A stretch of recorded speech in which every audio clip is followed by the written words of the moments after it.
Chapter 148. At this time, Faria felt a little awkward as she said, "Mr.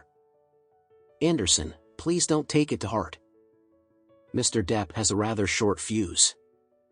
Alex shook his head indifferently before he said, "Let's head inside now." The guests entered the venue one after the other. The host was none other than Aaron, the owner of Money House. He went on stage and gave a routine speech to start the auction section.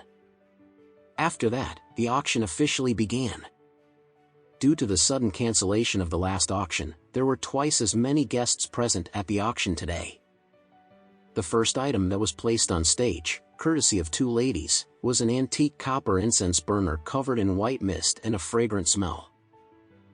At this time, the auctioneer introduced the first item. This is a reverse incense burner, which is one of the treasures used by the king in the past. No one was allowed to use it without authorization from the king himself.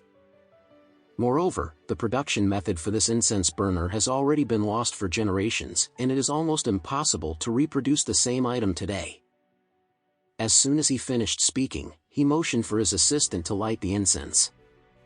At this time, the assistant, who was dressed in a cheongsam, carefully dug a handful of incense with a silver spoon before she lit it up. As the white smoke slowly cascaded down the incense burner like a waterfall, the pine cranes on the incense burner looked extremely vivid, as though they were faintly flapping their wings. The faint smell of incense filled up the auction hall, and it was very refreshing.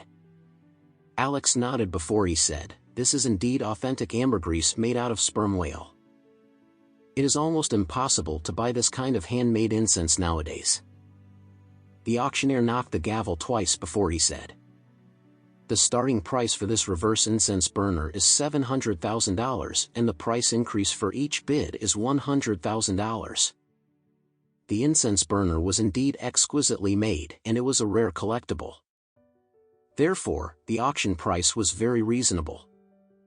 After a short while, the incense burner was auctioned away for $1.8 million. After that, the auctioneer began auctioning several other high-quality antiques.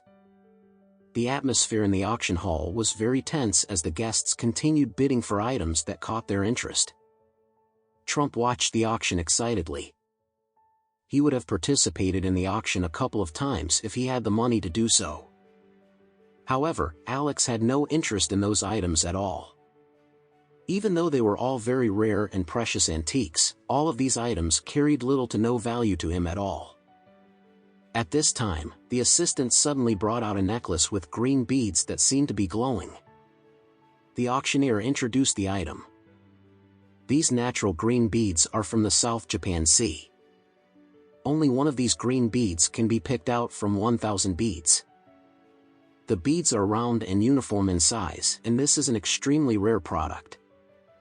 The auction price for this string of green beads was not too expensive, with its starting price being only $300,000.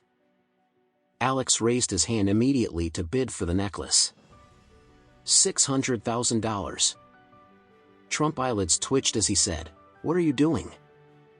The pearl necklace is probably worth just tens of thousands of dollars. Why are you paying $600,000 for this? Don't be ridiculous."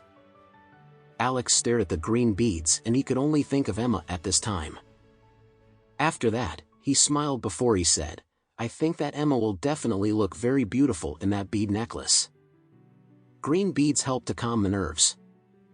Emma has been under a lot of pressure and she has not been sleeping well lately." As soon as he heard that Alex was buying the pearl necklace for his daughter, Trump closed his mouth because he did not have anything else to say. As the value of the pearl necklace was not too high, no one else bidded for the necklace. Just as the auctioneer was about to hit the gavel, a voice suddenly sounded from the back of the auction hall. $700,000. Alex searched for the sound to look at the person who made the bid. At this time, he saw Watson from the Lane family staring at him as he sneered. After that, he told Alex, "I'm sorry, but I'm also in love with this necklace." Alex could not help but frown as soon as he saw Watson. What was he doing here? Didn't Matthew say that he had already locked him up at home?